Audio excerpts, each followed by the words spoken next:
Everybody, Lee Turley here with John Morgan of Brand Breakout. A little kind of spontaneous interview here on a Friday. Found some time in the schedule, John. I really appreciate that. No Um, problem. Tell us a little bit about yourself, some background, and some entrepreneurial background, especially, and then tell us about what you're doing right now.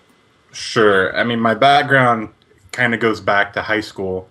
Unlike most kids in high school that were thinking about chicks and music and all that, I was reading marketing books and books on branding.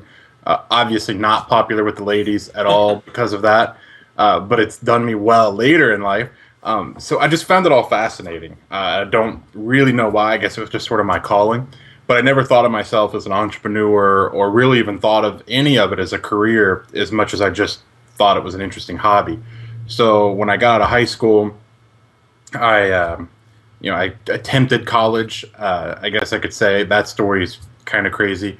Attempted college wasn't for me, and then decided that it was time to get married and time for me to get a quote unquote real job, which meant I didn't know what in the world I was going to go do. So I ended up getting into real estate because I thought I'd be good at sales because I liked sales and all of that. So I thought, sure, let's do that. And quickly realized that the whole real estate industry and that business model is broken, and tried to do some things differently, and finally realized that all of the marketing and branding stuff that I had been reading came in handy as I built my brand and marketed myself. Grew that business fairly large, ended up selling that real estate business off because real estate wasn't my passion. And basically, what had happened was a nice little surprise blessing. Because of the success I had in real estate, other businesses in different industries were beginning to notice me, and they were reaching out wanting me to consult with them and help their business. And I had so much fun doing that. So I got out of real estate, went into that full time, which is basically where I'm at today. I help people build their brand and make sure that everyone knows who they are. Wow. So how long has that been now for you? Well, gosh, I'm 31, which for me seems ancient, but to most people still seems kind of young. I started the real estate business in 2002, and I officially finally got out of it for good in 2008. But I've been doing the consulting and things since 2002 as well. Okay. So In addition, yeah, it's been a long time. yeah, nice. And from what I hear, you're working on a book project right now. Yep, have a book coming out this fall through Wiley and Sons, which is awesome that they contacted me about doing a book. And the book is basically all about helping people brand themselves and become the go-to person in their niche or in their industry, but in doing it in a way that works. Whereas I feel like the way most people market their business is completely broken and completely wrong. The book tackles that and teaches you how to do it in a way that actually works based on proven strategies.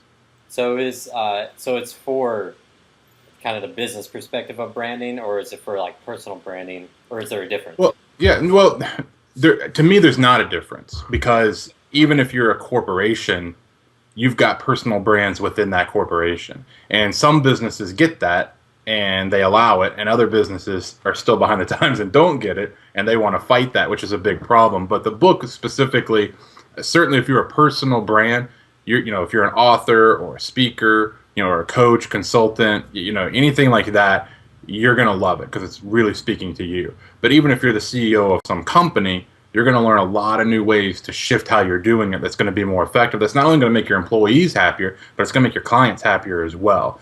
So I think there's a relationship there. If you look at Apple, for example, Lee, Apple's a great brand. They're one of the biggest brands out there, and they do so much right. But Steve Jobs is certainly one of the largest personal brands as well. Yeah. And one of the reasons we all feel so attached to Apple is because of Steve. If it wasn't for his personal branding and him putting himself out there, would we care as much about Apple? Maybe not. Yeah. And so they're definitely related. So at some point in there, between doing going into real estate and then making that shift into the full time consulting. I mean, when did you start feeling like an entrepreneur at that point, or when did you have you gotten to the point where you're like, I mean, because during that whole time you really, I mean, you were an entrepreneur, but you said Sure. that you didn't necessarily really consider yourself an entrepreneur throughout that. When did you make Yeah. that switch, and what was it? Right. Well, you know what, guy, I don't even know if I realized that until just recently. Yeah. Um, and it it came from when I was in high school. Every year, the school would do a magazine sales contest. And I was not the kind of student who would apply myself or certainly care about any kind of contest. But I found out that if you were a top seller, not only did you get money, but you got out of school for a week and you got all these like additional prizes that certainly motivated me, and really spoke to me. So I was like, okay, great.